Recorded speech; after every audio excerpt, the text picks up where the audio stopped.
film ya atau novel dari Dune, karyanya Frank Herbert, yaitu fear is not real ya, fear is the mind killer, itu gue belajar. Ketakutan tuh nggak ada yang pernah real.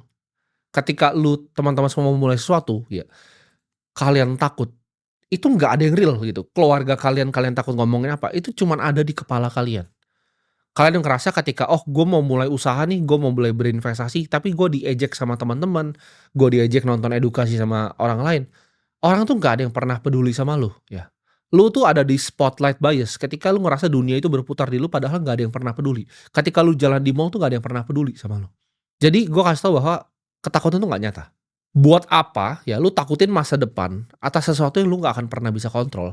Yang ada tuh hanya kenyataan yang ada di depan mata lu ini. Ya, di detik ini kenyataan tuh yang ada. Ketakutan di masa depan tuh nggak ada. Ketakutan di masa lalu tuh juga nggak ada. Yang kita bisa kontrol tuh cuman satu, ya dunia luar kita nggak bisa kontrol. Yang kita bisa kontrol adalah pikiran kita. Kita mau maju atau kita nggak mau maju. Dan gue belajar tahun 2025, ya kan gue hidup di mana gue itu nggak pernah pengen gagal. Gue orangnya sangat kompetitif ya. Ternyata nggak ada yang masalah. Ternyata gagal itu bahkan nggak semenakutkan itu. Ya, ketika kalian bikin sesuatu terus gagal itu nggak semenakutkan itu. Ketika awal-awal gue di karir gue takut gagal gitu. Tapi gue pernah bikin startup ya, dipuja satu Indonesia, sampai masuk penghargaan di luar negeri segala macam, ya mau diinvest sama salah satu venture capital paling besar di dunia, investornya Apple.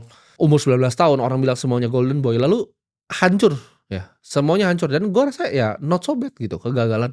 Gue bisa belajar banyak dari hal itu dan gue bisa lompat lebih jauh. Jadi 3 langkah mundur untuk 30 langkah ke depan itu nggak masalah.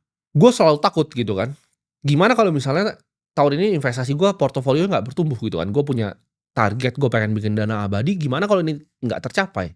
Tapi setelah gue pikir-pikir, nggak semua faktor gitu bisa kita kontrol. Semua itu ada waktunya ya. Fear is not real, ketakutan nggak nyata, yang penting kita berani untuk maju.